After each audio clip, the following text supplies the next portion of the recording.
the stories of the West, and people that are more outside of the mainstream, the people we know, like Frederick Remington and Charles Russell, and there's been a lot done and a lot written about them, but there are so many other stories out there. I think to know more about these artists that are more obscure, and especially like the women artists whose stories have not been told, Native American artists, more stories need to be told about these people and what they did.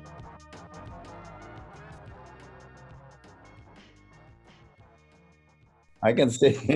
Can you see? Okay. Yes, your setting is much cooler than mine. Yeah, I know. What's up with that? Is that your office? I'm at home. Oh, yeah, you're at home. Yeah, How's all that going right now? Are you guys coming in all the time and all that? I'm going to turn off my phone as we do this, by the way. well, yeah, good plan. What? Yeah. No, some of us are still officing from home. Yes. And then some people, like of course admission security, they're there, and then we've reduced hours, so we're 10 to 3, and then we're closed Mondays and Tuesdays. So we're kind of phasing in. Mike has a 5-stage approach of, like when all of staff returns, and just based on this dreaded COVID. Right. But it is open. The museum is open. Oh yeah, definitely. Am I coming through okay? Yeah, you look fantastic. The only thing you're missing is all your great Native American jewelry. I thought about that, but I thought that'd just be plain Jane. Yeah, you have the jewelry. Yeah, you have such beautiful jewelry, and you have wonderful taste, and you know all about Native American art, which we're going to talk about. But yeah, I thought for sure you would have a little jewelry on. All right, well, hold on. Yeah, go get the jewelry on. So I'll put something on really quick. Yeah, put something on. And this is the part where I'll just take over the Zoom, because what Tricia Loscher doesn't realize is we've started the podcast. So today we're having Loscher on the podcast. She runs to get her jewelry on. I'm forcing her to put on some wonderful jewelry. Tricia and I actually worked on a big project for Maynard Dixon's American West, which we co-curated together, and we'll talk a little bit about that. And then she's also got another project which is coming up, which is really going to be a major project, which is for Curtis, that she's co-curating with Tim Peterson. So, but I've really put her on the spot to show her Native American jewelry, and since she's working at home, she's running. So I'm doing something a little different with a bolo tie. Oh yeah, there you go. And let's see what else you got on your arm, though we really can't see your arm right now, but. All right. Oh yeah, she's got a cool like 30s Cerritos looking piece of, oh yeah, with a Thunderbird. Yeah, and what's on the other? Thunderbird. What about your finger? Did you put on that? Okay, this is a Ray Talahaftawa piece. Oh. It's a little different with a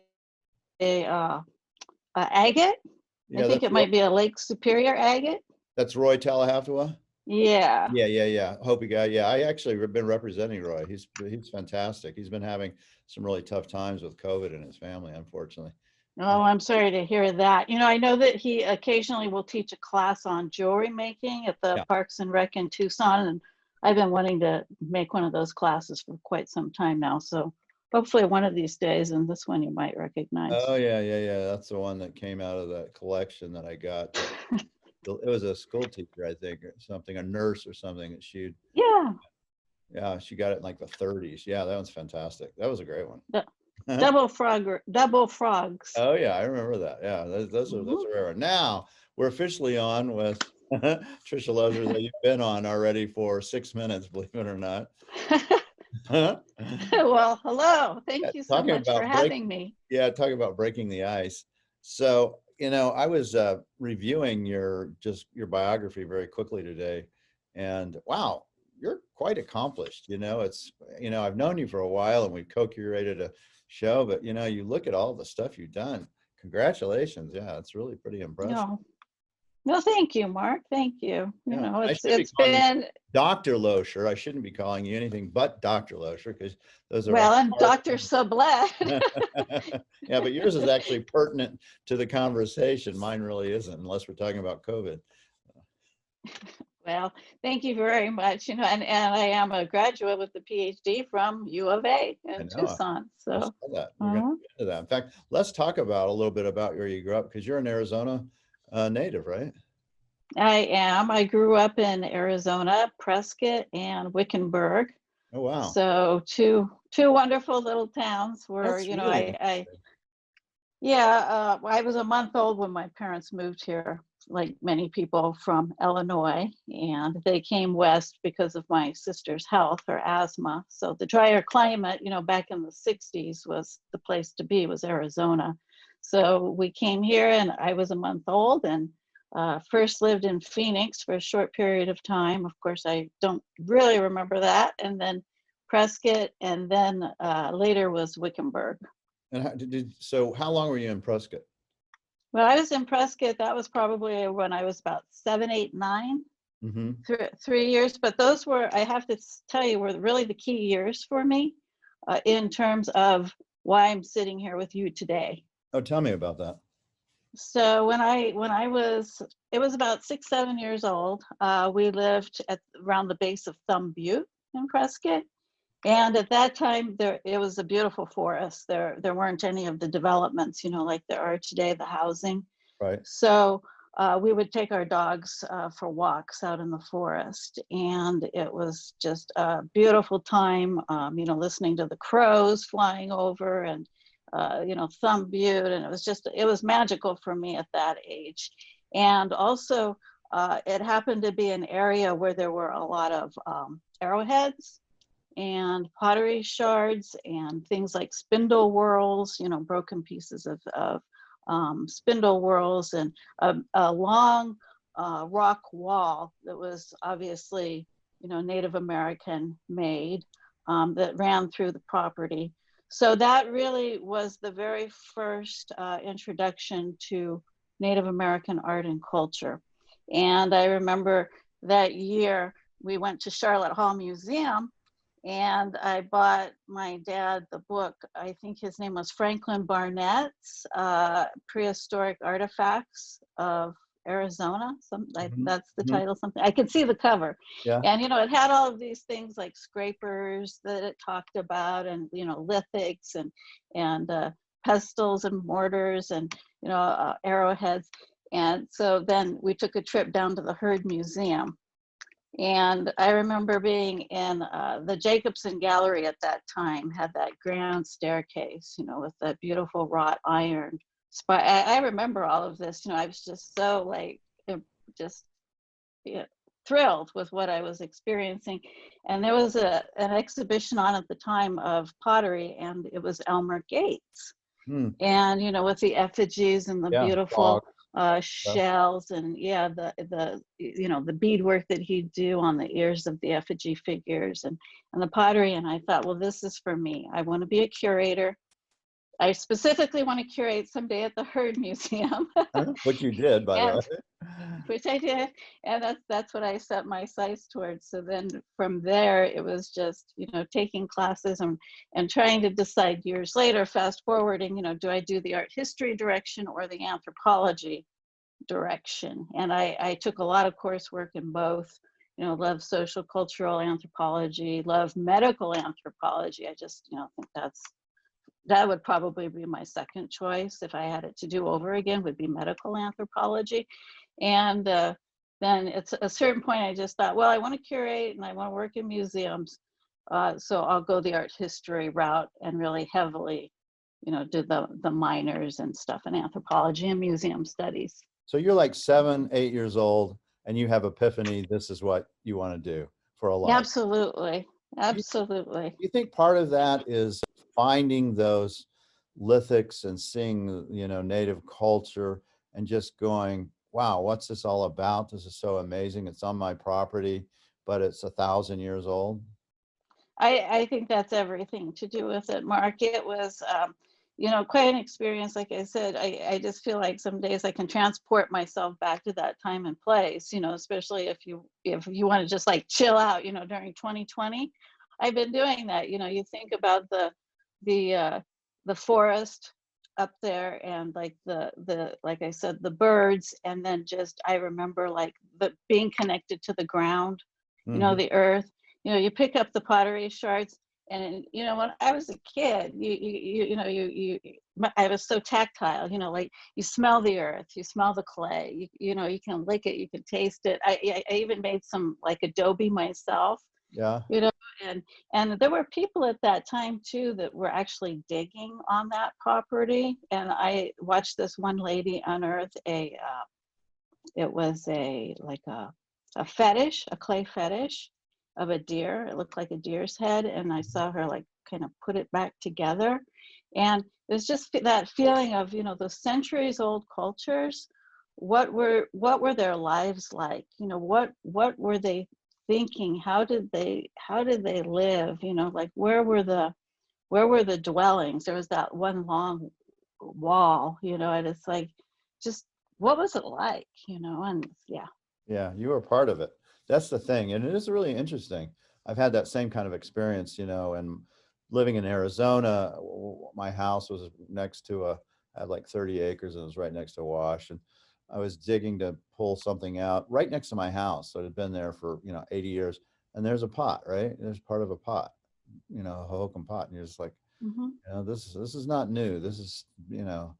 We've all been on this land for a while, and it just brings you closer to feeling that culture. I totally get it. And my father, who grew up in Arkansas on a farm, they used to plow the fields, and he would find these arrowheads and things that he would put away, and as a kid, and and he kept those forever. I have them, and I just enjoyed them, and they weren't super valuable or anything, but just that connection to another time, another place, another culture.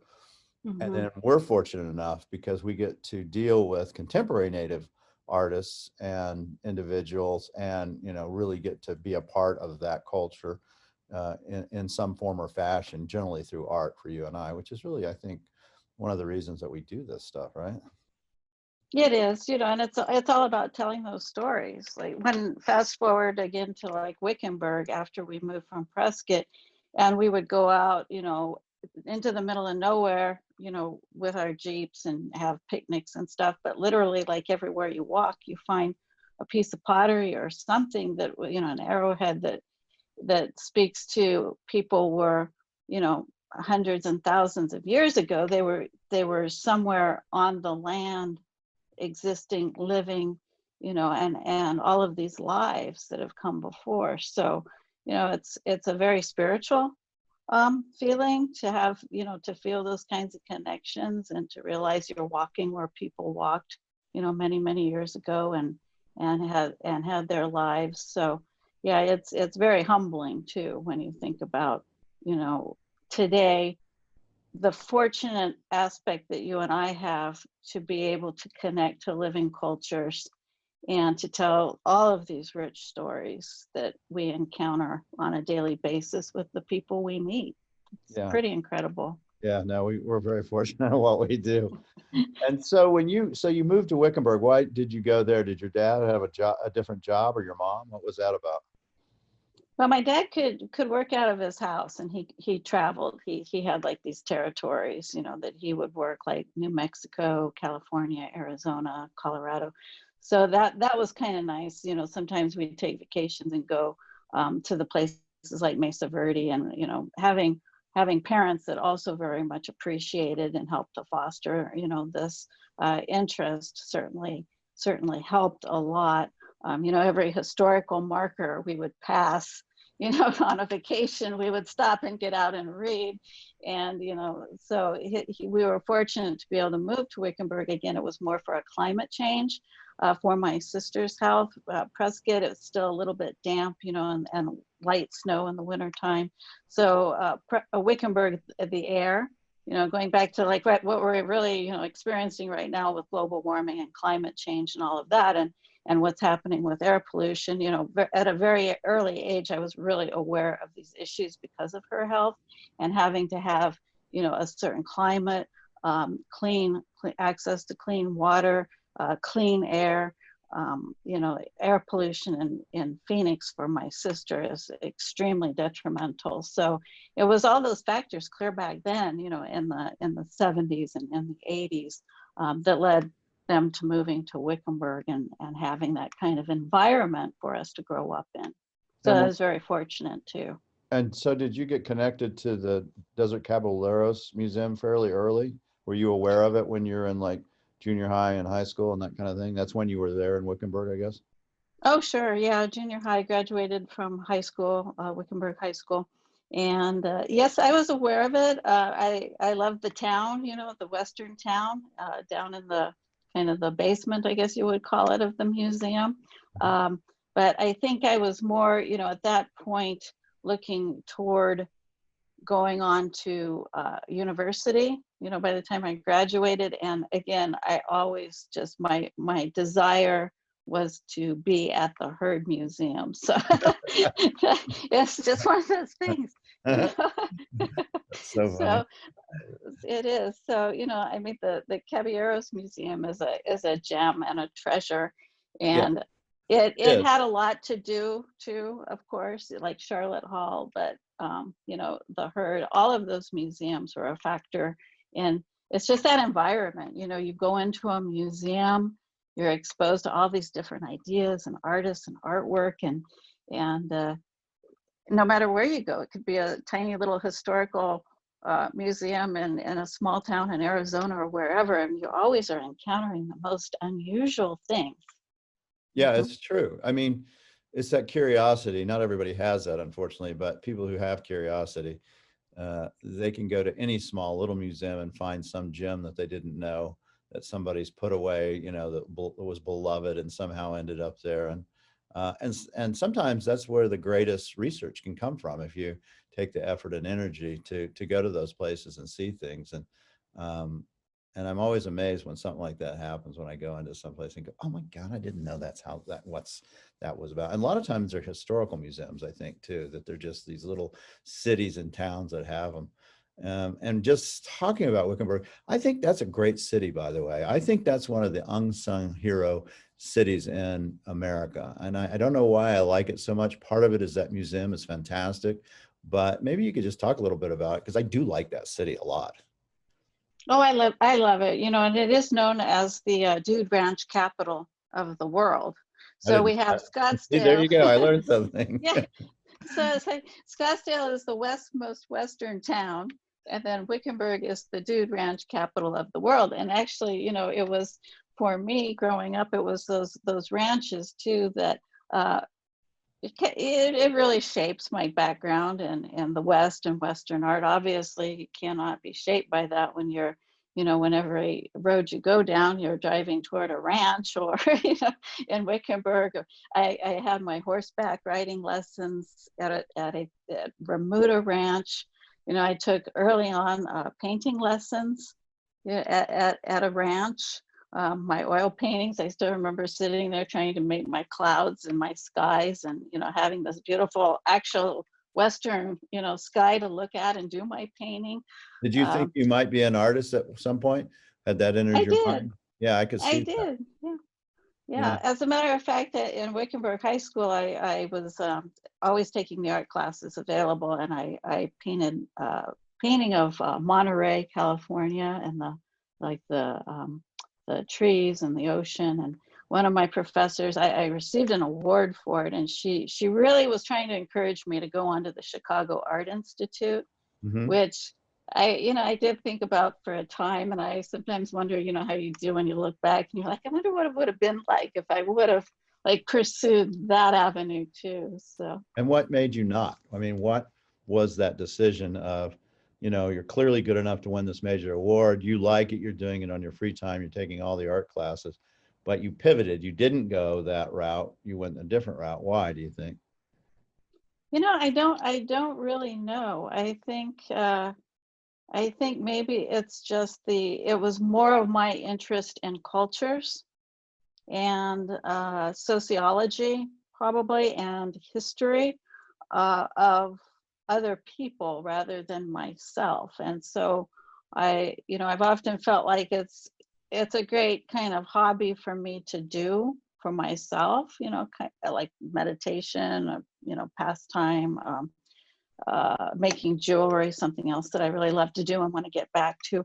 But I think in looking at the broader picture of, you know, like my life accomplishments, what I felt my real drive was, is to be more like a communicator and to really connect cultures, you know, and ideas, and share that knowledge of how people see the world from their perspectives, from the art that they make, rather than my own, with other people. So again, it led me down that road of anthropology and museum studies. Did you talk to your folks about it and say, did it get to that kind of thing?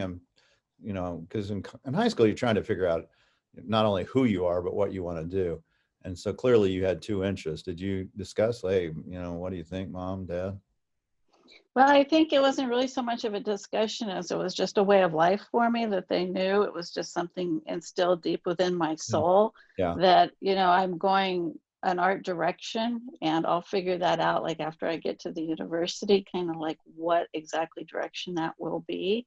So it was never really discussed too much, because I think, you know, again, going back to Prescott and being so young, it was just like, well, that's what Tricia's all about. You know, she's really into, you know, other cultures. I mean, I had books on ancient Egypt for a while. I thought, well, maybe, you know, I could work with an Egyptologist at a university and you know, go on digs and stuff like that. But that part really, the older I got, the less I went away from that kind of work, just because I felt like it was something I didn't want to do based on encountering human remains. Right. You know, as an archaeologist, that was just an area I didn't want to go into. So, yeah. Yeah, I get it. And so when you went to the ASU for undergraduate, didn't you? I did, and my master's, both. Yeah. And so what was your degree in, or did you major in? Was it art history at first? Well, it was always art history and anthropology and museum studies. I really tried to diversify rather than really focusing. I kind of consider myself more of a generalist. You know, I like a broad. Me too. Yeah.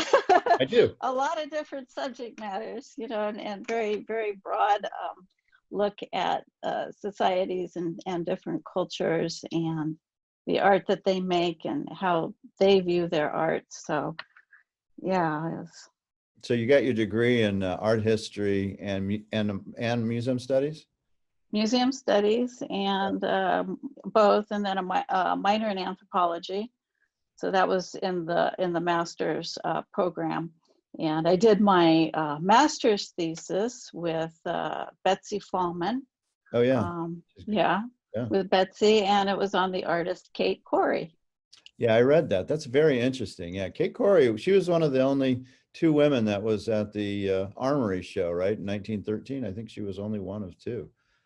That's right. She was, with her, I think it was Desert Sunrise painting, something like that. Yeah, yeah. It sold for $150. Yeah. Tell people a little bit about Kate Corey, because she's an unsung hero that people don't have a clue about. And her relationship with Arizona so early in the Hopi and everything, I think is quite interesting. And since you wrote a master's on it, maybe you can give it, if you remember, it's a long time ago, but maybe just a little bit about her. Sure, and it was published in the 2000 issue of the Journal of Arizona History. So it was, yeah, we did it with Bruce Dingus from, you know, your Tucson Arizona History Center. Worked with Bruce on that. That was really a lot of fun. And so Kate Corey is just, as you said, she's really an unsung hero. She was born in Waukegan in the 1860s. Her father was very much connected to Abe Lincoln and the Underground Railroad and helping to free people. And so there's a lot of history right there with just her father alone and her family. But when she was 44 years old, her family had all passed away. And she had been in the field of the arts for some time. She had also graduated, when she graduated high school, she'd gone to New York, and she'd worked with arts and crafts departments at places that would make wallpaper. Mm-hmm. And she would help create wallpaper samples and other kinds of designs. So she was very much already. I've read about her in the 1890s. She was still very young at that point, prior to Arizona, and doing these kinds of commission works on porcelains with a gentleman named Volkmar. And she did these wonderful plates, like with George Washington's residence, Mm-hmm. very much American themes, from the East, and they would reproduce these on plates. So that's a little known fact about her. I didn't know that's that. a gem. Yeah, it's Volkmar and Corey. Some of the pottery is actually stamped Volkmar Corey. And then she went on to go to the Art Students League. She attended the Cooper Union. She taught there. And then she met Louis Aiken. Yeah. Yeah. So another early guy. He died early too. He died in 1913. Yeah. So yeah, he did pass early. Yeah. No. So he got meningitis on New Year's Eve. Oh, was it meningitis? Yeah, he died. Yeah. That's sad. Yeah. So she must have met him very early, at that time, and she came out. Well, it was prior to 1905. She met him. I think it was at a pen and brush club. When those were extremely popular, and that was the way for artists to really connect. So he told her about the West and about Arizona, and she tells the story of he wanted me to go to Hopi and start an arts colony at Hopi. Wow. So she took a train, and she decided her parents had passed away. She was 44 years old, and she really wanted to see the West, and she bought a round trip ticket. I think she had a relative, I believe, up in Seattle, I want to say. And she went up there and then came back, and she stopped at Winslow and got off. Actually, it was Canyon Diablo, and took a wagon by Volks, the trader Volks. Yeah, I do. So the connections are just incredible, And she talks about on this wagon going up there with many brushes, who was the artist Ea Burbank. Wow. So it's just, the story is just one person after another. It's just such a rich story. And she goes up with many brushes, which is Ea Burbank, as we know, who did the portraits of the native people. My Life Among the Indians before his death in 1943. Yeah, he was very interesting. And all his pieces are at the Hubble Trading Post. And so she met him right off the bat, right there? Right off the bat. That was her introduction to the West. And what year would have this been? 1905. Wow. Oh, yeah. 1905. So then she went up there, and of course, Hubble was a connection for her. She knew Hubble, Don Lorenzo Hubble, and the Hubble Trading Post. And she started working as a field matron, which at that time, and she taught school. And she started writing for a very obscure magazine, and I've only found copies of it. I've never found in archives. I've never found the original, but it was called The Border magazine. Maybe you've seen it. No, but I've heard the name. Yeah, published out of Phoenix, Arizona, and I'd love to find more of those. I'm not quite sure what the span was of when they were producing, but she wrote some just wonderful stories with her photographs. She was a photographer. Yeah. So at Hopi. Yeah. She did most of the huge photos. Says some of the earliest photos, right? From Hopi or from her. Oh, she did. Yes, she did. And many of those photos are housed at the Charlotte Hall Museum, as well as the Museum of Northern Arizona and the Smoke Eye Museum in Prescott too, which she was highly involved with post her Hopi days. So she left a tremendous body of photography, which has been published. Mark and Marnie Gady, they published a book on the Hopi photographs of Kate Corey. I think that was back in the 70s, I want to say, or the 80s, maybe. Or like the 80s. Yeah, I've seen that one. Yeah. And so how long did she live with the Hopi? Because she actually lived with them, right? 7 years. Yeah, so she was there. I mean, just think 7 of years. that's so amazing, right?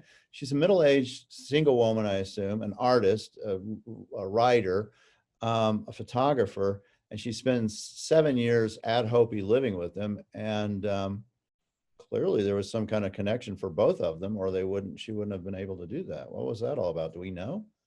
No, clearly. Well, and she was also a painter, Oh, yeah, yeah, very much so. Really good one. A Too. painter. Yeah. I mean, she's in that 1913 Armory show, so she had some chops for sure. But how definitely.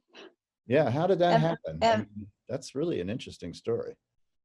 It is interesting. I think, she got there, and at the time there was trachoma was the eye disease.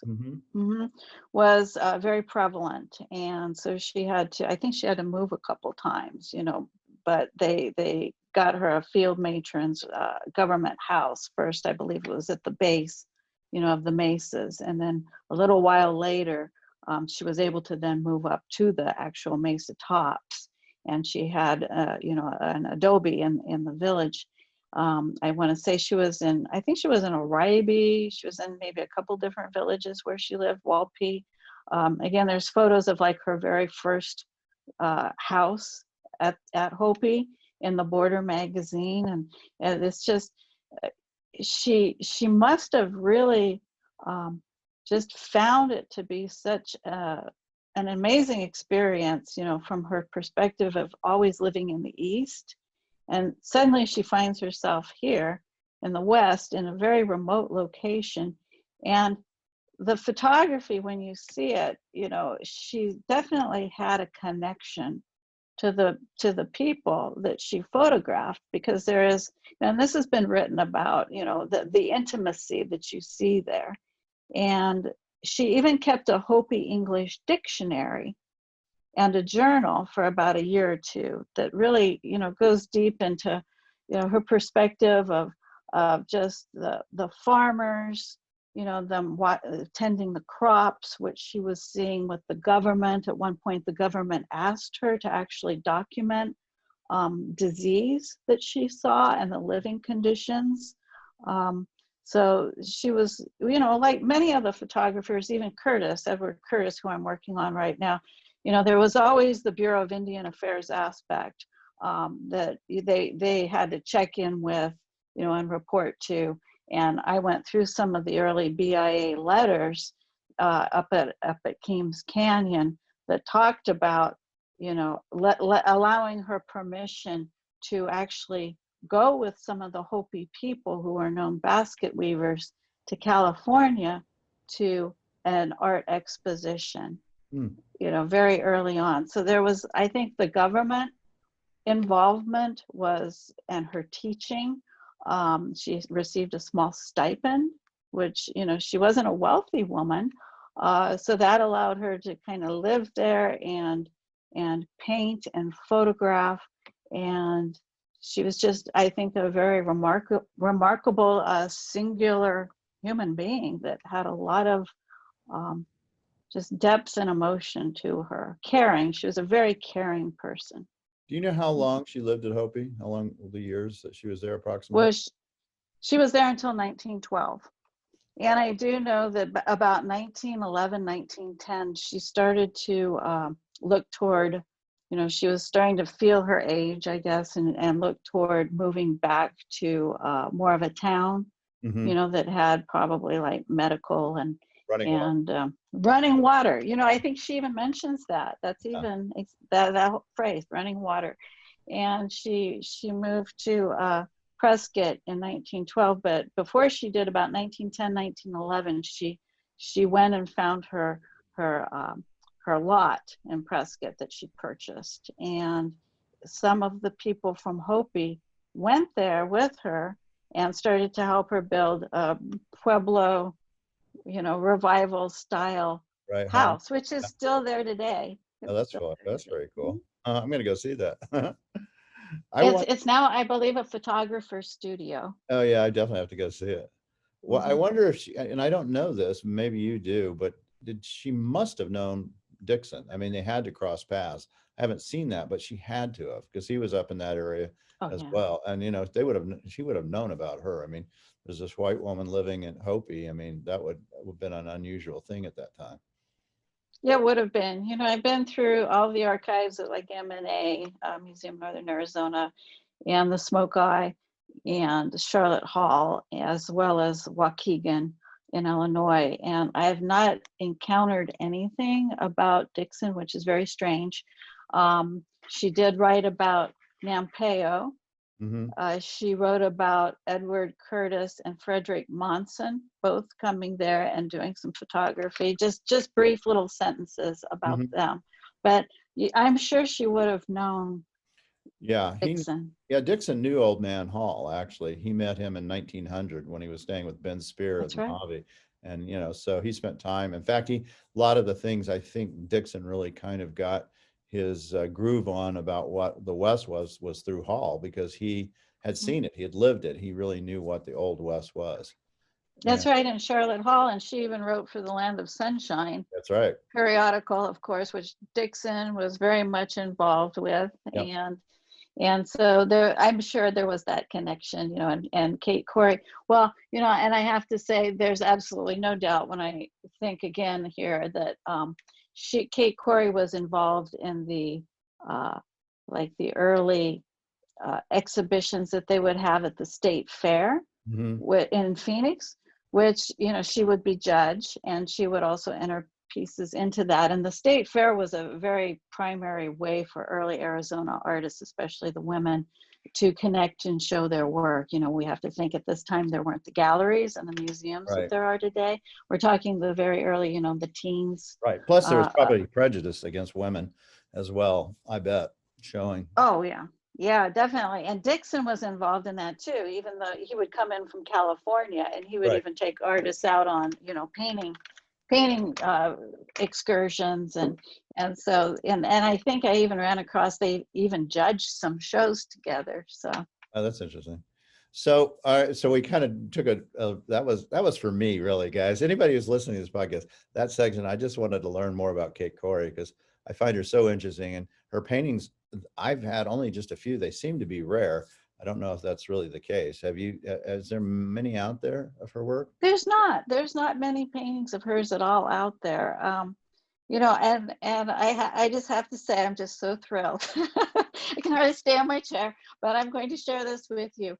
We just recently, we have been given the honor of receiving as a major donation to our museum, Western Spirit, Scottsdale's Museum of the West, a collection of early Arizona women artists. Oh, wow.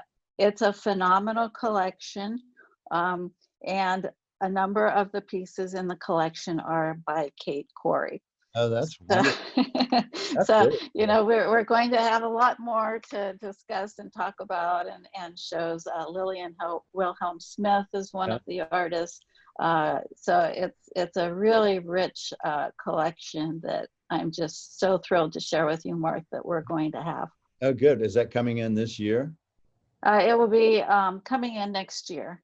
And, you know, we won't have it up right away, but it's on the schedule, I believe. The first exhibition is scheduled for after our Edward Curtis show, and that's in 2021. Curtis is 2021 to 22, and then it will follow that in the late fall of 22. So I have a few of those artists in my own collection, so of the early Arizona women artists. So we'll have to talk. we will. Yeah, I'll actually, after over this, I'll send you some photos of some things, because you might want to add them to your exhibit, or who knows, maybe that's where their final resting home needs to be, is with the Scottsdale Museum of the West. Yeah, so that's really interesting. That's exciting. Well, and I think that's an area you've had a lot of interest in, right? In women artists, just, you know, not just Arizona, but women artists of the West. Yeah, maybe you could talk about a little bit about that, because I know you've done lectures and different things and worked on that. So tell us about that, because that's an area that I believe is truly has, to the most part, has been unsung as well. and shouldn't be. I mean, we have people like Edith Hamlin too, is a fantastic artist. Did they have that? Did they have her work, by the way, in the collection? Do you know? There is work by Edith Hamlin. Yeah. And Marjorie Thomas. Yeah. And I have to say, you know, it's kind of like the universe is aligning for us in that regard, because we're also getting next year a major collection of Marjorie Thomas's paintings and drawings. And she was one of the first resident artists of Scottsdale. Yeah. And so merging that with this other collection, we're just going to be such a wonderful repository for researchers, scholars, our staff, people who want to learn more about the early women artists of the West, of Arizona in particular. Mm-hmm.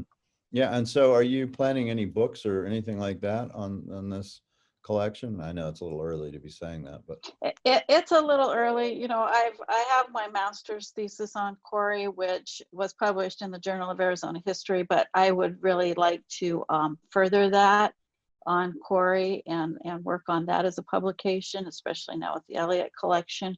I think, you know, there's definitely going to be other publications that will come out of it. There's so much, like with the collection that we're getting, things such as, you know, Zane Grey novels that were illustrated by Lillian Wilhelm Smith, right.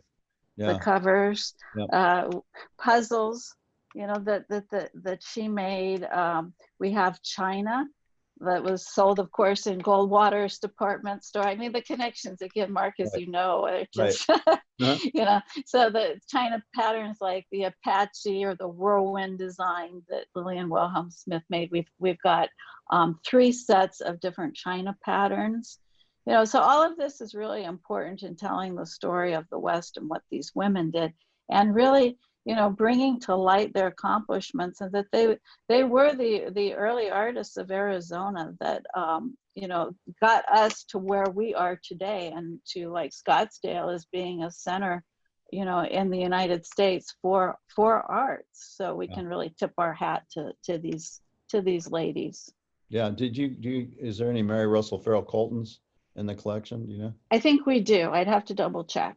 Yeah, I think we do. If you don't, let me know. I'll make sure you get one. I have some of those. We'll make sure that the collection gets one more edition, because she's such an important person. Thank you so much. Yeah, I mean, she's such an important person for Arizona, and a lot of people don't realize, you know, all the things she did, like with Harold Colton starting the museum in northern Arizona. You know, all that stuff. But yeah, let me know on that one too, because that would be one that definitely has to be added. Well, that's really exciting.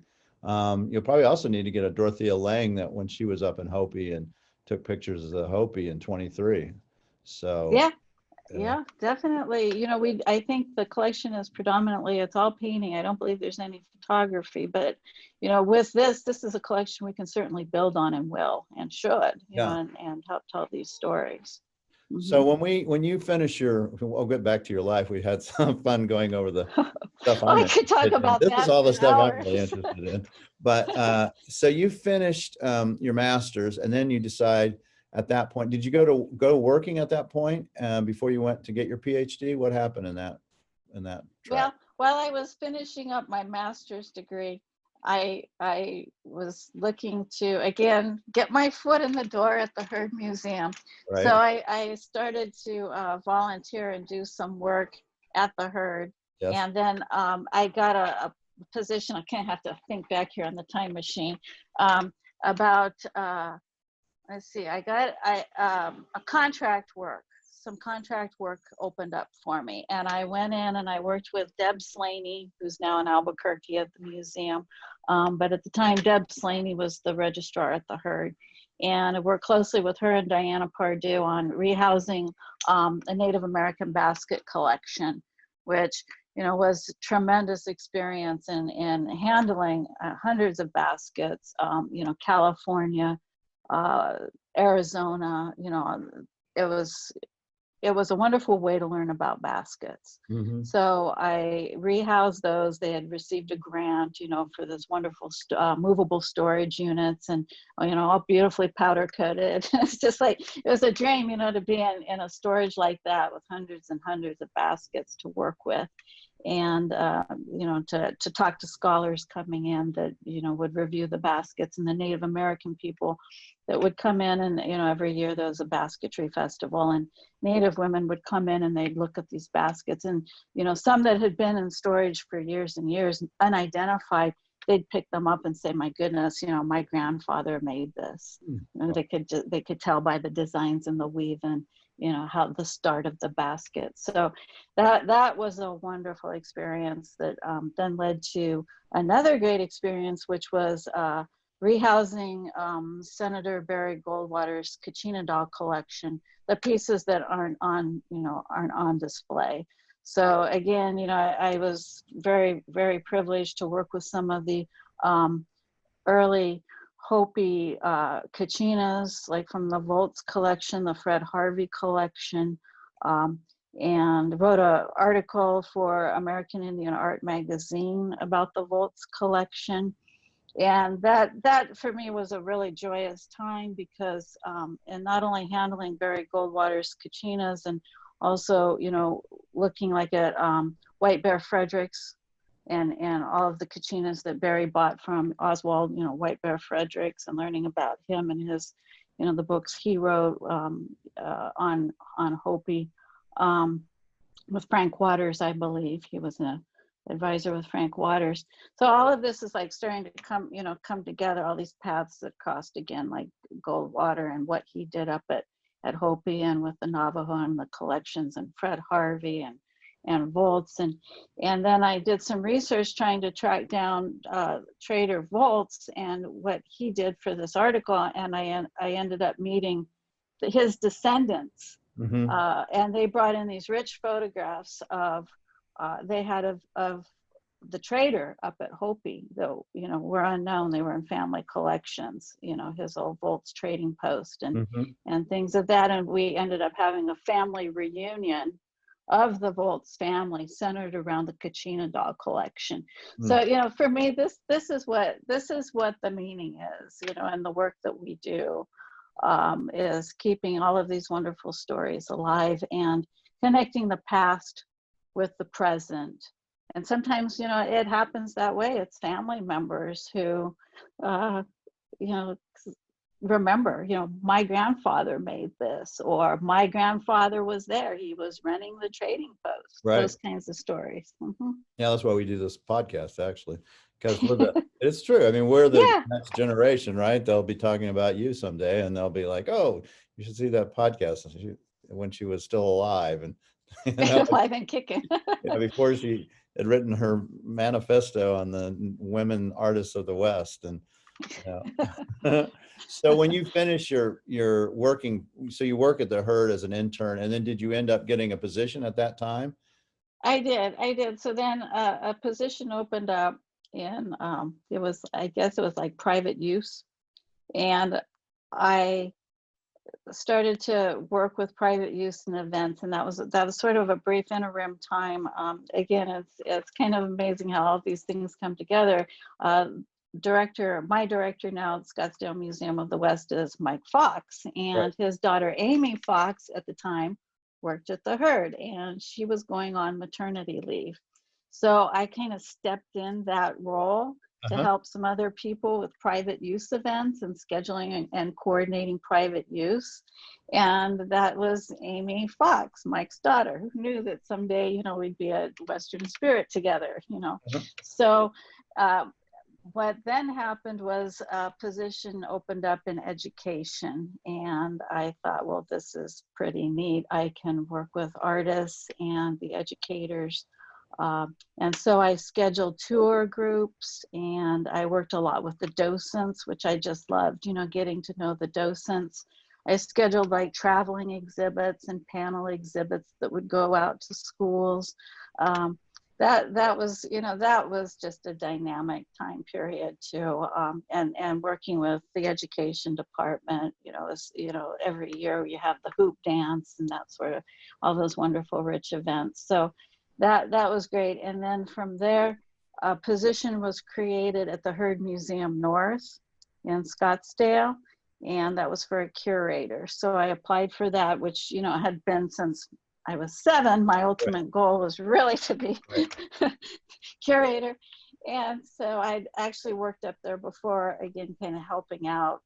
It might have been an intern kind of project on, I'm sure you'll remember the Densmore collection. Yes, I do. Of paintings, Uh-huh, you know, like the early, like the school, right, you know, the Dorothy the Dunn. school. Mm-hmm. Yeah, exactly. So I'd helped install that, and then so that was like my introduction to Herd North. But then this position opened up, and I was very fortunate to get that. And I curated shows and did programmings and scheduled artists, and had a Navajo folk art festival that I initiated and ran for several years up at the Herd Museum North and Scottsdale. And we did shows on Alan Hauser and T.C. Cannon, right? Yeah. That's amazing to get to work with T.C. Cannon. Well, Hauser as well, but you know, T.C. Cannon is such a, you know, his paintings are so rare. What was that all about? Oh, that was great. I worked with his sister Joyce Cannon Yee. Yeah. And Nancy and Richard Block. They were very helpful with that, and a number of other people. Richard Lampert, I think I visited Richard and Mark Zaplin when he was still living, and talked a little bit about, you know, T.C. Cannon, because they were very involved too. Right. And you know, Dave Reddick was just wonderful. He knew TC, you know, very early on, and some of TC friends helped with that exhibition. So it was really neat, because I had his original guitar. Now, TC was also a songwriter and a musician. He loved Dylan. And he loved Dylan. I had a sketch. I think Joyce had loaned that of Bob Dylan that TC did. Oh wow. And you know, the Aberbach family, they loaned some major pieces, and the woodcuts, the series of woodcuts that TC did. We had the whole series. I had his music playing, the song that he performed right before he went off to Vietnam. Oh yeah. That, you know, when you walked in the gallery, this is what you were in, and then his sketchbook. So that was the first thing you were introduced to, was his music. And his sketches, That must have been one of the earliest shows of his work after his death, right? Was that one of his earliest retrospectives when you did that? I think it probably was. Yeah, now that you, probably. Yeah. What year was that? Do you remember? Ooh, let's see. That was probably around, I want to say 2006, maybe. Yeah, and it was a Hauser and T.C. Cannon at the same time, right? No, Hauser was after. That was a separate show. Yeah, also. Yeah. I have actually a drawing of TC, the self-portrait of him playing a guitar. Oh, do you?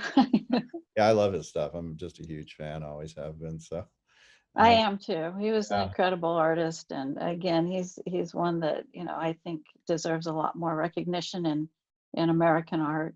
Yeah, I think he's starting to get it now. Yeah. He's starting to get it. Yeah, now. My last book, which is The Candyman for my novel, is based around a T.C. Cannon painting. The plot line is. Oh, is it? I have to get that book. Yeah, we'll make sure you get one. So you finish up. So you do the Herd, and how long are you there at the Herd North? Well, let's see. I started at the Herd in about 1998. I was there a total 12 years, and I think I was at the Herd North because I also worked in development for a time. I was a prospect researcher before the curatorial. So, you know, I helped write grants and do different kinds of funding projects, working with the development director and search out prospects, you know, corporate, individual, foundation for funding. So I love that part. I have to say, the Herd gave me a really broad range of experience, you know, beginning with, I think first I worked at missions and gave out audio tours to, you know, finally doing the curating and the shows. So it was a wonderful experience. So all told, I think it was about 12 years. And at the Herd North, I want to say I was there about 7 years of that 12 years. And then at some point you go, I'm going to get my PhD, right? You had to work that in. And did that? Well, that was it. Yeah, tell them how did that happen? Well, see, I was about 2008. I had started while I was at the Herd part-time going to ASU to work on my PhD. And I really wanted to get that. I just felt personally it was something that I wanted to see through for my education. Mm-hmm. And so I realized at a certain point, I think it was about 2008, the program at ASU had been a joint program with U of A in Tucson in the PhD department. And ASU had decided that they weren't going to offer a PhD any longer. And so I decided, well, I probably should go to another university that's going to have a program that's active in a PhD. So I transferred out, and I did a brief time over in Oklahoma, Yes. at the University of Oklahoma. And I taught there a semester. I taught Native American women artists, which was a wonderful course. Got to know Mary Jo Watson and Jackson Rushing and Kenneth Haltman and Heather Autone and, you know, all these wonderful people. And then I decided after about a semester there and having taught the class, it was wonderful, you know, but I really thought that my mother was having health problems. So I wanted to be back in Arizona, a little bit closer to her. And I applied and I transferred down to the U of A in Tucson. So that's kind of how that happened. Mm-hmm. So I could be a little bit closer home. Yeah. And what was a PhD in? What was your dissertation in? Well, the dissertation was in an artist. His name is Lone Wolf, Hart Yeah. Merriam Schultz, and it was a interesting. I think the timing was really perfect because Lone Wolf was someone who I had long been interested in. I knew of his work from probably when I was a teenager, but realized that he was this interesting bridge from the Native American world to the Western mainstream, you know, white Anglo culture world. His father was a very famous writer, James Willard Schultz, who wrote, you know, My Life as an Indian, and he had gone west at a very young age and married a Lone Wolf's mother, who was Blackfeet, and so he had a very interesting perspective and background in both as Native American and Anglo, and on his father's side. And he was early on, 1909, because of his days in the boarding school up in Montana, he was from Montana, Blackfeet, he was exposed to the bitter cold when he was at boarding school because they didn't give them the proper, you know, gloves and coats and stuff. So he developed some health problems from that. So he decided to travel down to California, and he was a painter and a sculptor. And he went down to Arizona, and he also went to California about 1909.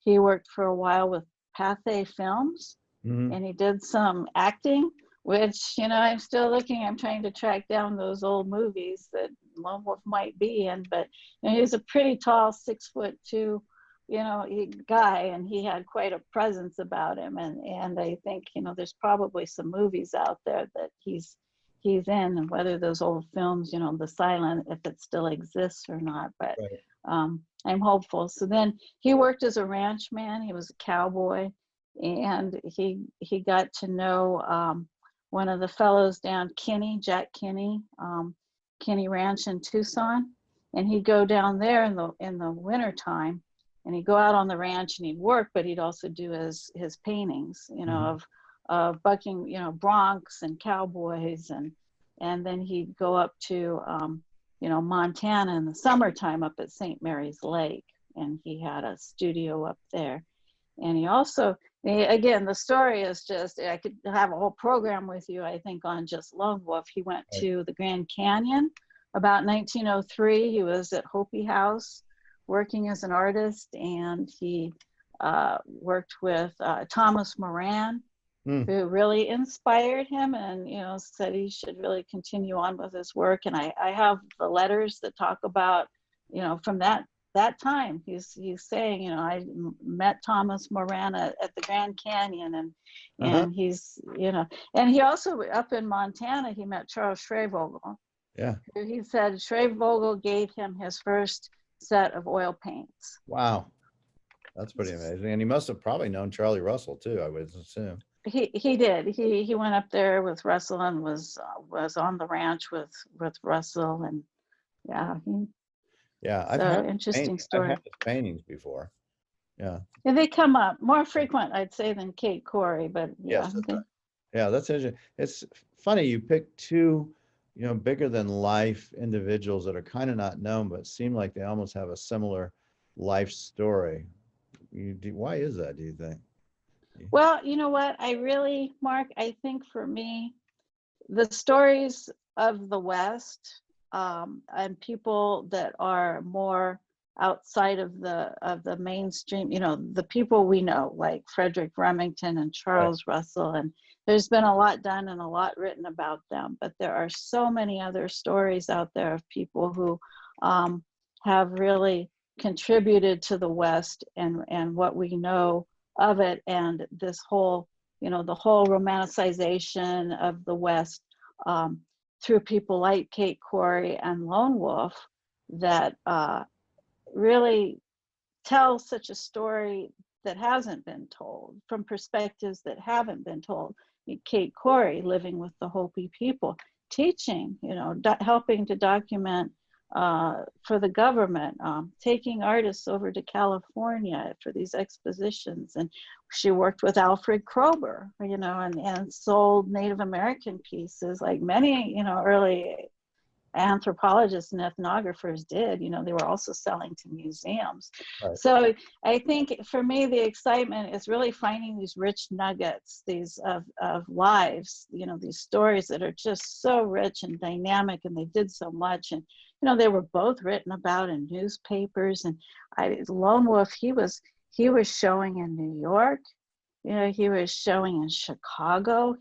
And you know, just the way they write about people too at that time, I think, you know, it's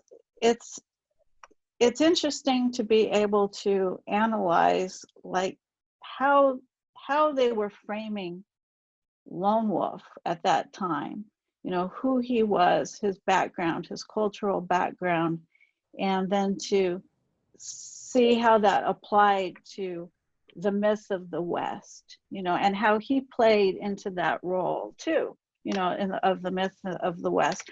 I have this wonderful photograph, I think it's from about 1913, of Lone Wolf sitting in the middle of Chicago. The skyscrapers are around him at this time. He's got his canvas and he's painting a skyscraper, and he's wearing his regalia. Yeah. You know, his feathered headdress and his buckskins, and he's painting a skyscraper. I mean, it's an incredible story. And I think to know more about these artists that are more obscure, and especially like the women artists whose stories have not been told, Native American artists, you know, more stories need to be told about these people and what they did. Yeah, it's interesting that he associated himself as Native American, because at that time there was a great prejudice against that, right? I mean, being Indian was not considered to be a great thing, right? Especially definitely. And he could have easily tried to go the other route, I guess. Well, and I think too, you know, his father being James Willard Schultz definitely gave Lone Wolf entree to a lot of people and patrons and collectors that he may not have had a connection to. His father would take very famous people out on, you know, hunting trips. And Lone Wolf, you know, he met like, he's named after Miriam Schultz, the Seahart Miriam, you know, Seahart Miriam, that from that ethnographer. Yes.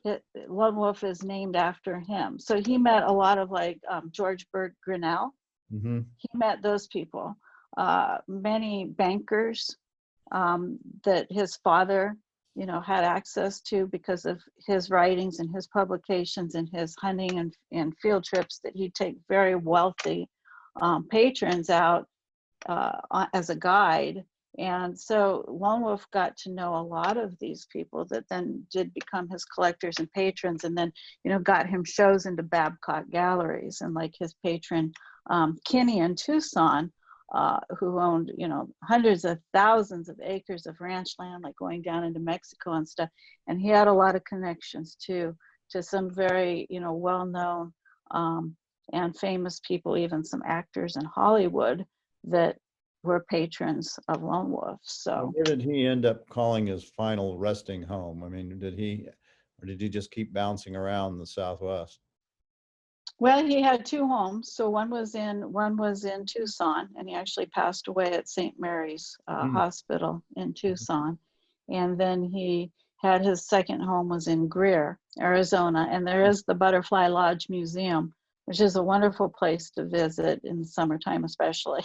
It's, open a certain time, not during, the real cold season, but, and his wife, Naomi, who was also a very big part of his life, and Paul Dyke, the artist Paul Dyke, I know Paul was Lone Wolf's adopted son, and Paul Dyke and Lone Wolf were, family. So, and did you get the dissertation published in the book form, or is it available? Not yet. Who want to? I mean, it sounds like one that should be. It should be. It's in progress. I'll put it that way. All right. Yeah, it's another one in progress. It sounds like something I'd want to read. It's cinematography, really, in a weird way. I mean, it's a movie. This guy's life was a movie. It was a movie.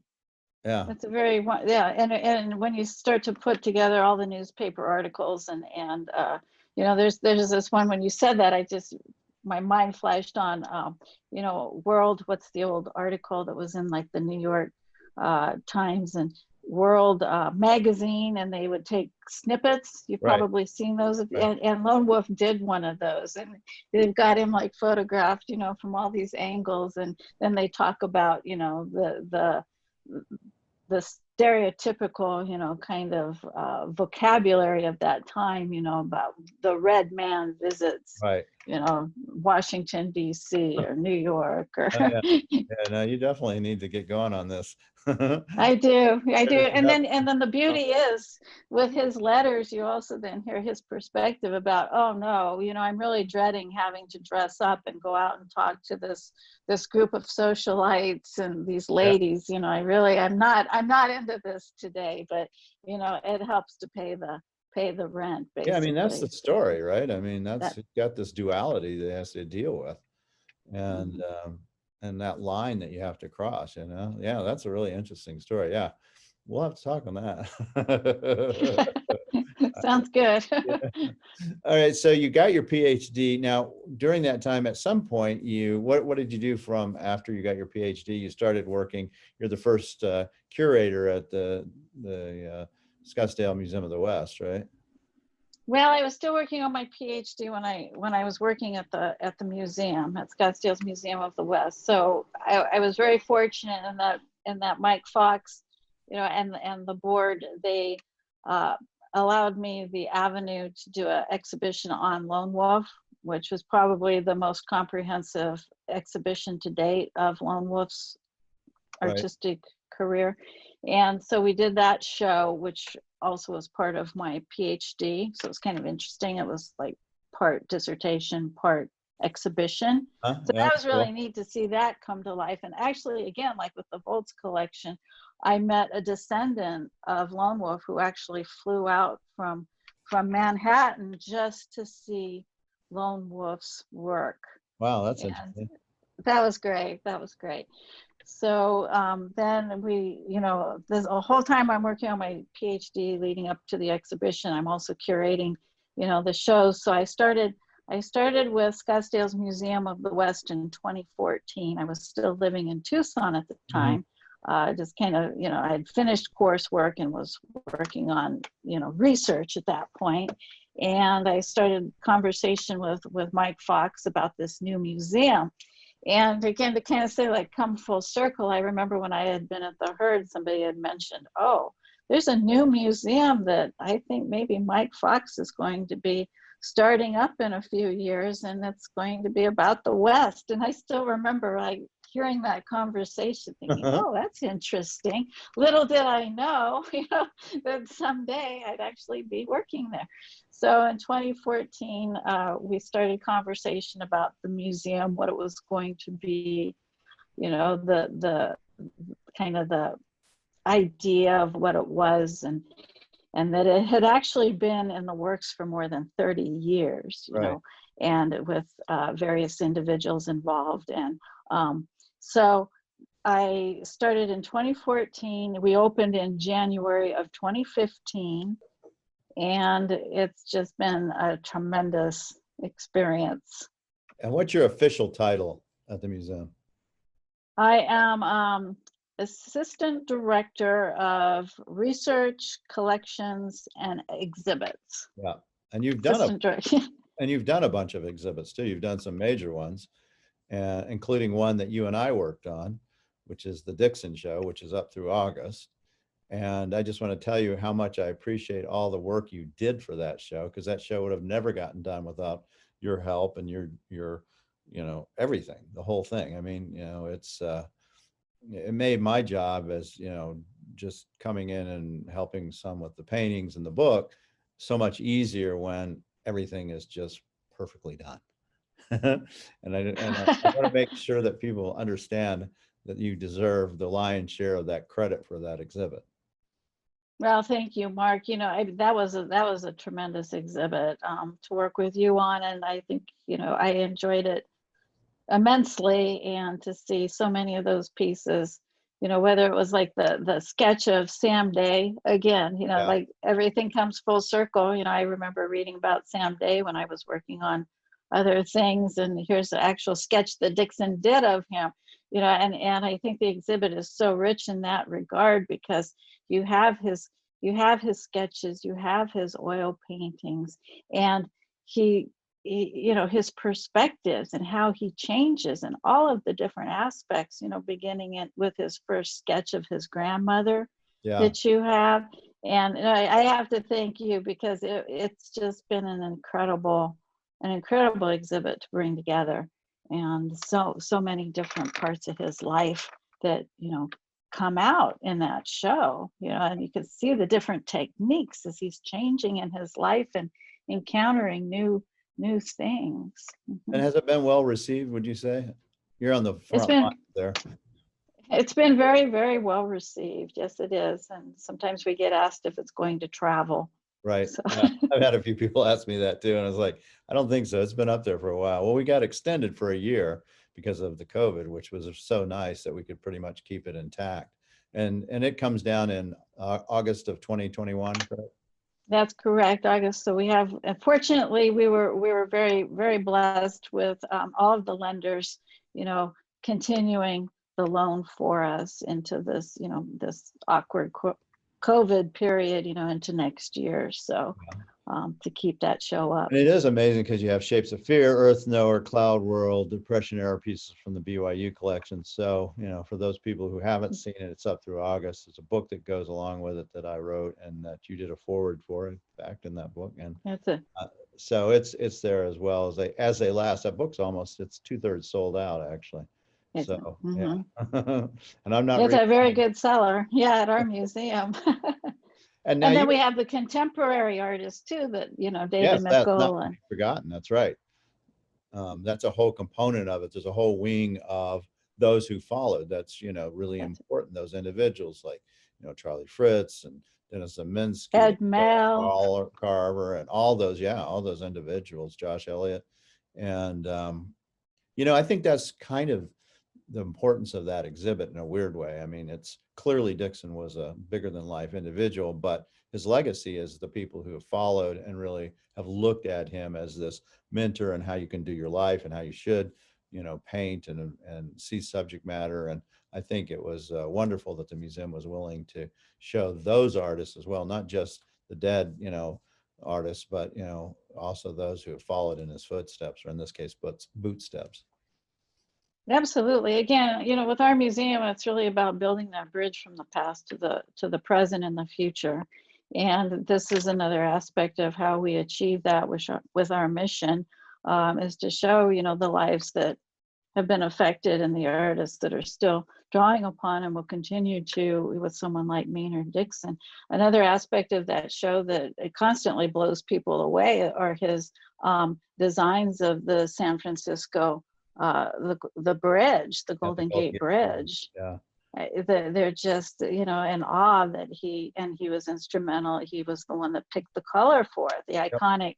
So, I mean, and that has a global, that's a global iconic reach. Yeah, I mean, it's interesting. I mean, he's involved in, two of the biggest projects that were done in the 20th century, the Golden Gate Bridge and, Hoover Dam, Boulder Mm-hmm. Dam. So he's out there painting and drawing that as well as it's being developed. So, not too many people can say that they were involved in that. In fact, he's clearly the only artist that can say that.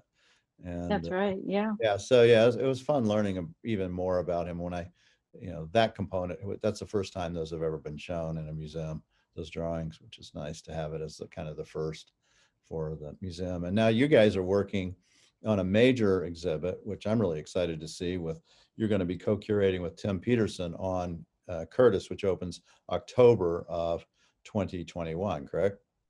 That is correct. October 19th to the public. I think the members opening is October 18th. And it's a major exhibition, The Art and Techniques of Edward S. Curtis. Tim Peterson is primarily the organizer. He's our trustee and a major collector of Western art and Edward Curtis.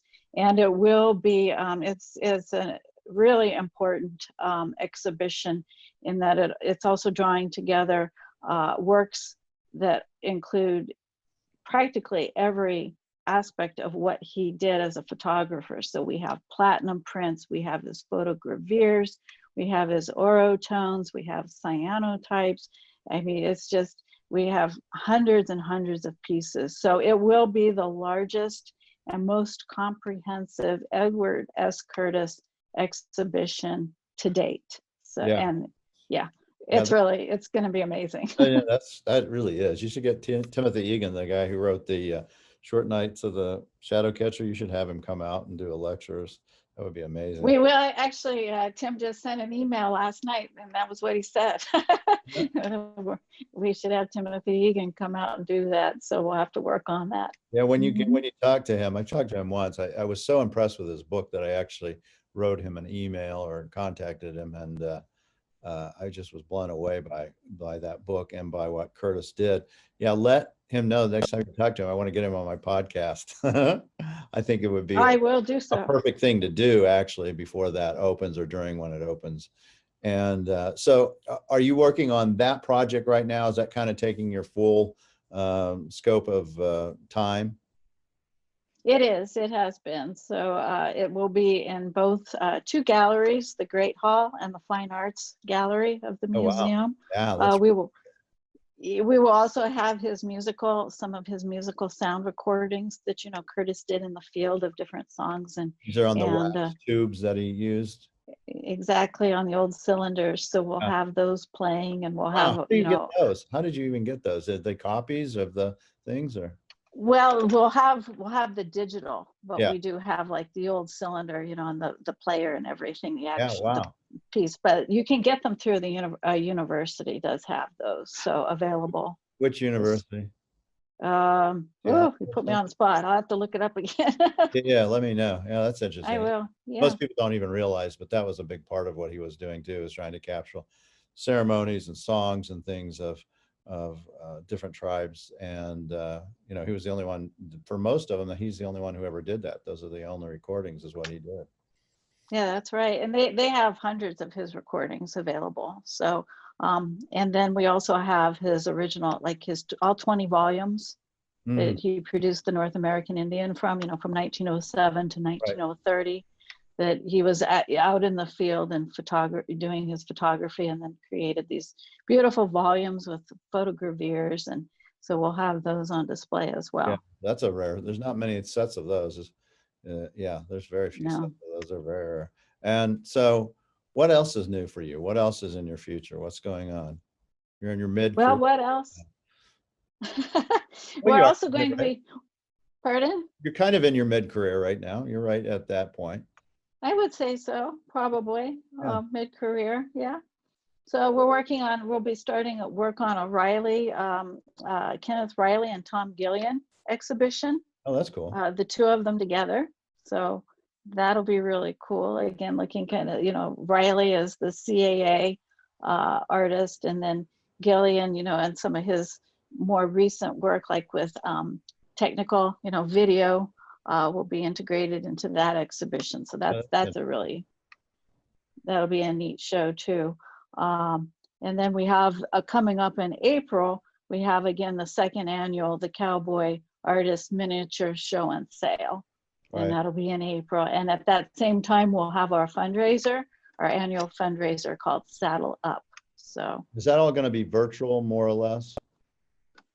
Well, I don't know yet. I think it's going to depend on what's happening with the virus. We had to, of course, this year do it virtual. I'm hoping things will be in good shape, that we can have, because we were going to have artist talks and sure, whole events. So and one other thing I'd like to talk about a little bit is that Western art has often really kind of been dominated by men in that field. And have you found that to be a hurdle for you at all in your struggle to get where you are?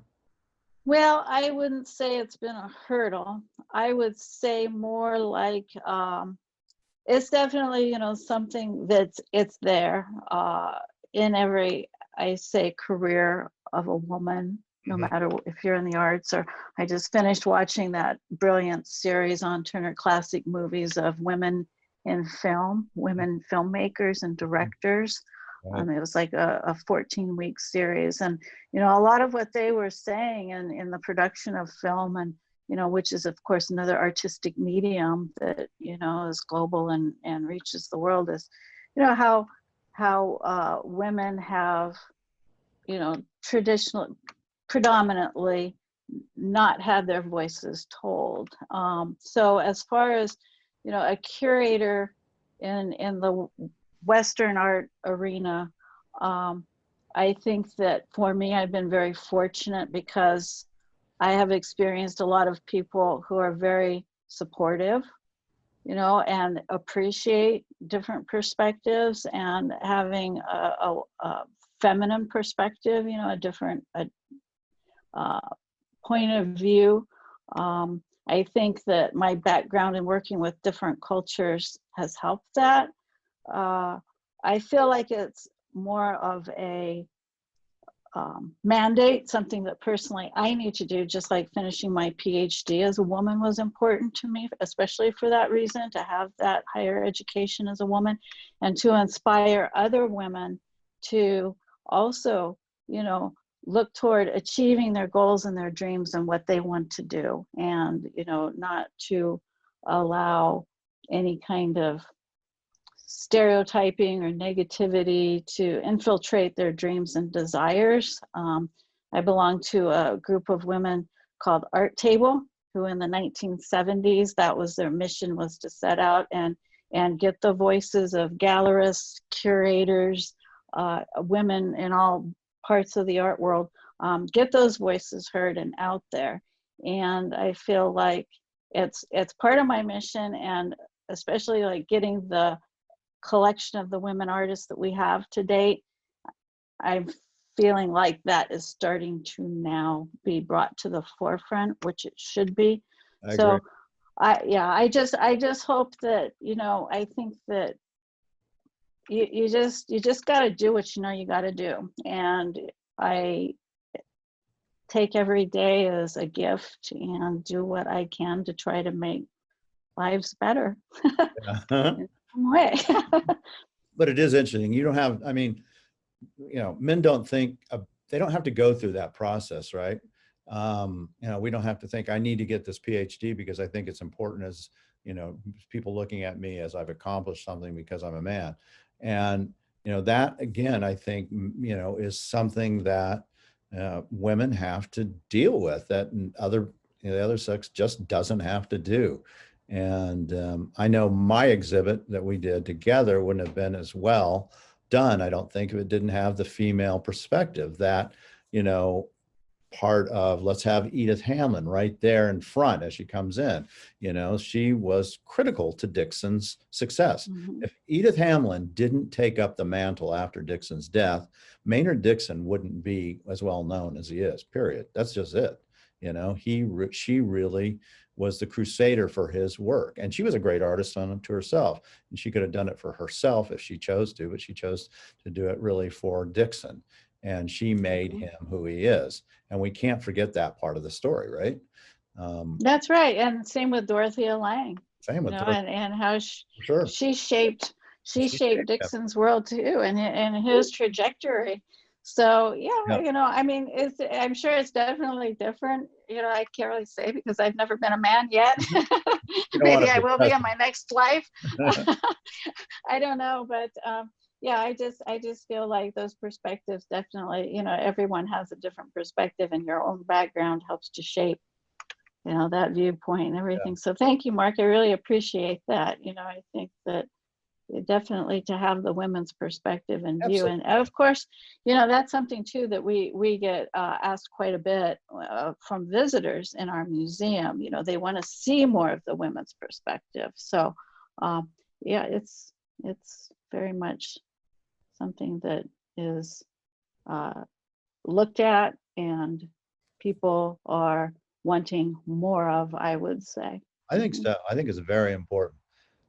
In my gallery, I never have thought of male, female as far as taking an artist in. I don't care about that.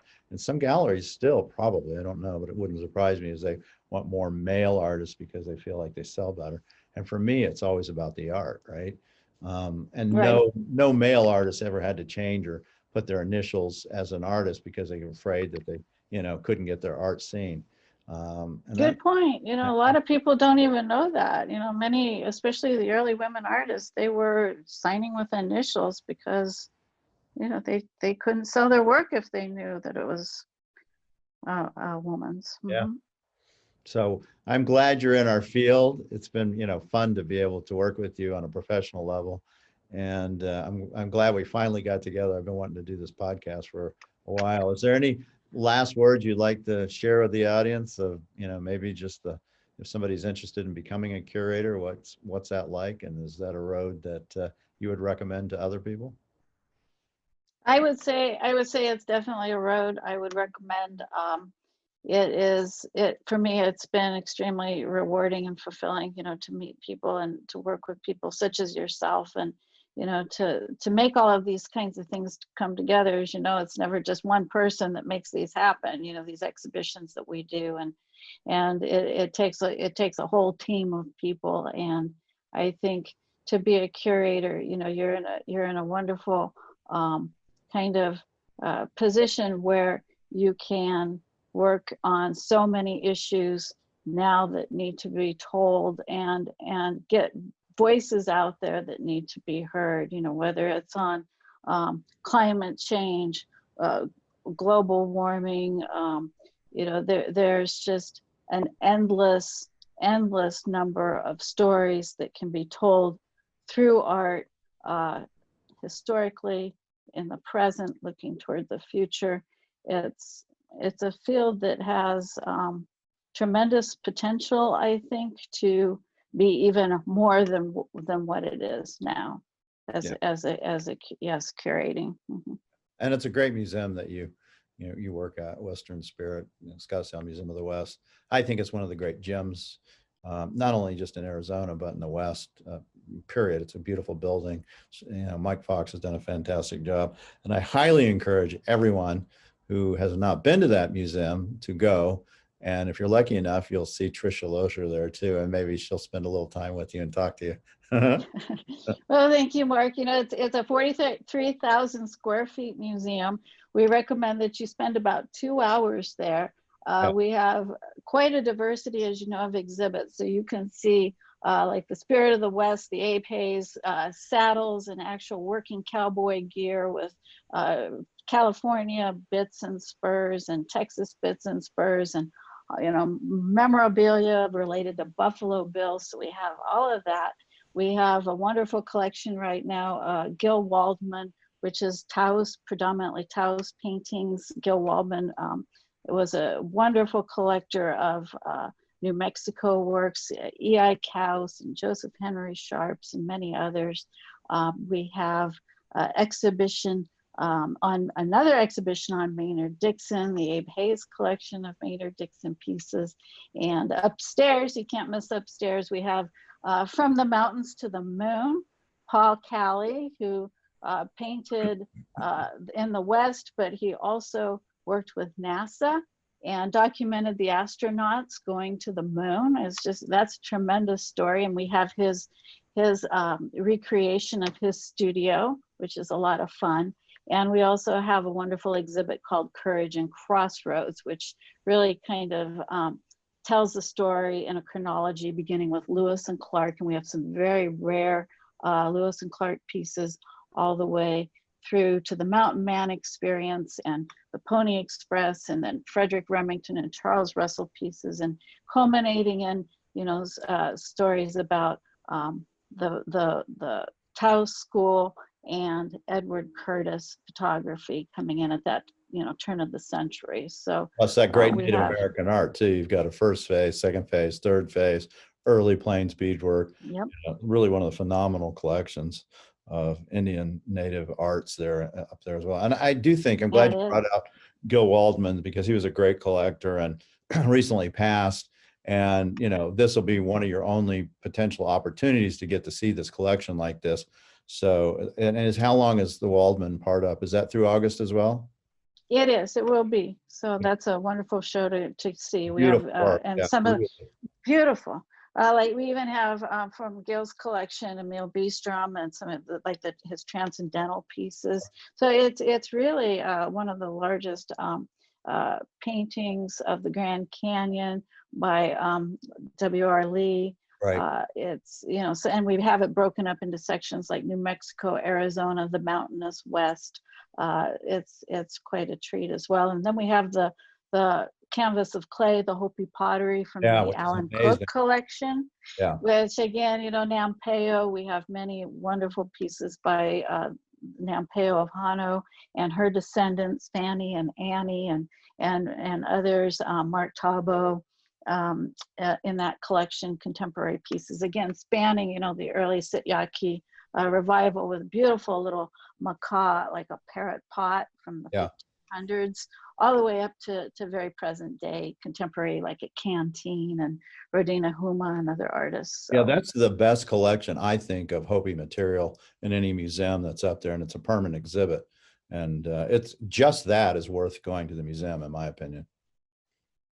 Yeah, thank you. And we have a book with that, and that was a gift to our museum. So we have that as well. That's an amazing collection.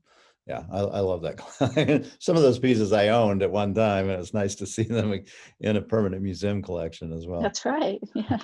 Well, Tricia, thank you, Dr. Tricia Loscher. I really appreciate you taking the time, and I'll let you know when I'm getting up to the museum. I have to go see it soon, just because I need to get to see all those Dixons at least one or two more times before it comes down. So plus I've forgotten some of the pieces that are in there that are mine. I'd like to revisit. Say hello to your friends. I miss that. Well, thank you, Mark.